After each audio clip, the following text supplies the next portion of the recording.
All right, so this is not intended to be a comparison video. I was curious about a question, and it was more or less why do so many jazz guitarists play a Gibson ES-175 and they don't play as many, or I should say, not as many jazz guitarists play Les Pauls? So and I got my own opinions up on this, but I you would think that a lot more jazz guitarists would actually play Les Pauls. So it's obviously very popular guitar. If not, I don't know if it's between that Strat or Tele, which one's the most popular guitar that's being played, but it's neither here nor there. Definitely, I notice a lot of blues players playing Les Pauls. A few might play 175, and obviously a lot of the rock players slash contemporary players play Les Pauls and things of that nature. But 175, that's the sweet spot of jazz guitars. You look at the history of 175, developed in 1949 and had a lot of great jazz players. So that was, or it is to me, still the quintessential jazz sound that I grew up with. You had guys like Joe Pass, Wes Montgomery, Pat Metheny, and even modern day players like Jonathan Kreisberg that are playing a 175. And it's a simple construction to think about if you think about it. First of all, 175s are laminate. Which means also helps it with, like, even though it's hollow, it's not prone to as much feedback if it was like a solid top or anything of that nature. And basically, the top is not carved; it is hollow. I think it was yeah. So you got the F holes and things of that nature, and you've got two humbuckers. When it first came out in 1949, they had P90s on there. And I believe around 57 or 58, like that. They put humbuckers of the PAFs in there. That's when they started doing that. But basically, constructions remain the same, give or take. And there's a lot of copycats. But like I said, a lot of jazz players play this stuff.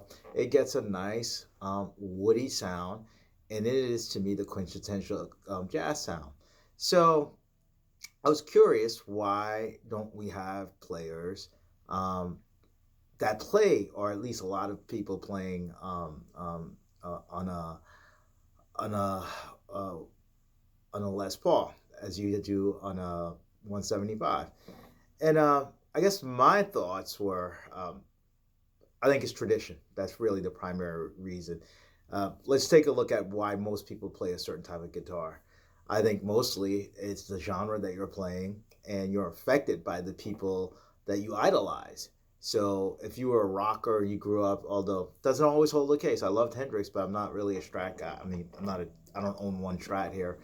But typically speaking, if you saw your idols playing a 175 or playing a Tele or playing a Stratocaster, that's what you're going to play. So I think that really determines that.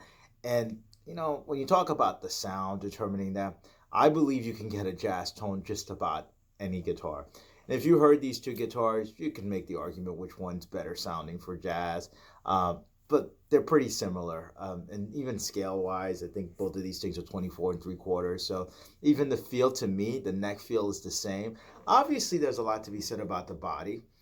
Some people like big bodies or stuff that they can hold on to. Some people like smaller bodies and things of that nature. But the bottom line is, you would still think that more people or more players would play Les Paul. For me, feedback's always been an issue with a lot of arch tops. And that's why I think a lot of people play tellies, and you have a lot of the younger players who are playing with, I wouldn't say distortion, but with pedals. They want as much of a solid body instrument as possible. So you would still think that. But, I did look up and I saw like George Benson played Les Paul. There's a video of him online on YouTube playing it at one of the jazz concerts. I know Pat Martino played a Les Paul. There are a couple of people who do play jazz off of Les Paul, but it's still not widely accepted. And one would think that because of the feedback resistance and things of that nature, that you'd have more players that are actually playing Les Pauls. But like I said, you've got, even like when you say sound, you can make the argument that this is a little bit airier because of this, the sound holes. But I don't really think so. I think that's getting a little bit too granular. Feel, depending upon how you want a guitar to sit on there. Weight, a lot of people complain about Les Pauls are very, very heavy, and a lot of jazz guitarists play them sitting down. And there are a lot of things that you can do to compensate for the weight. So I don't think it's about the weight. I really think it's about just the tradition in and of itself. So, to me, I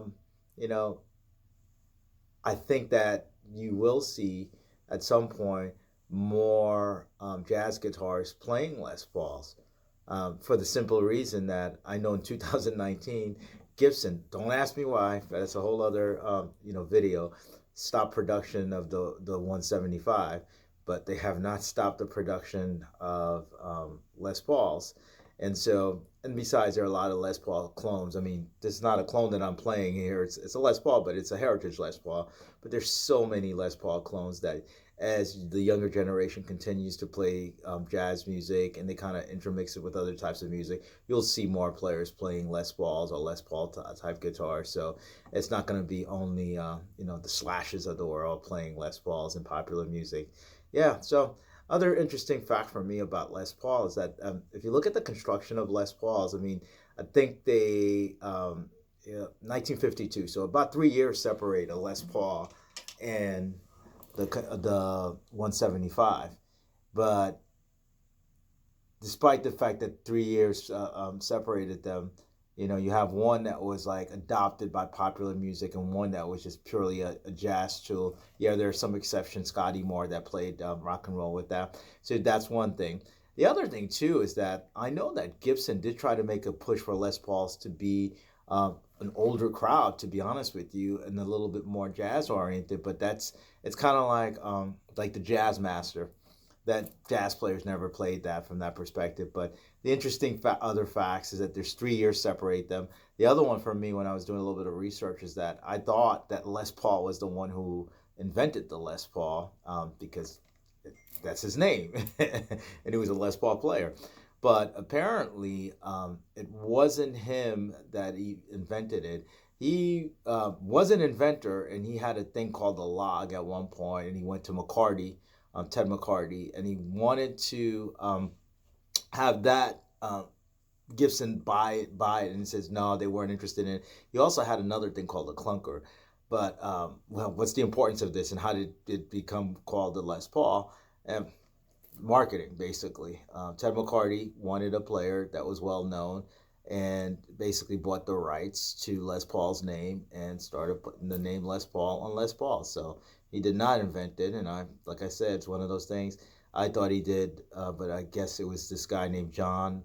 I'm not sure how to pronounce his name, but it's spelled Huis, Hughes, or House, however you pronounce it, who was a factory manager or worker that was principally responsible for that. So You would think, like I said, more people would play the Les Paul, but because of tradition, I don't think they do.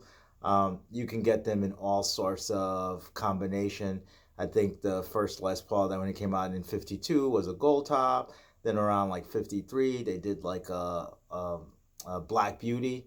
Then I guess the Holy Grail, because these are the most expensive Les Paul, came out in the '58 and '60s.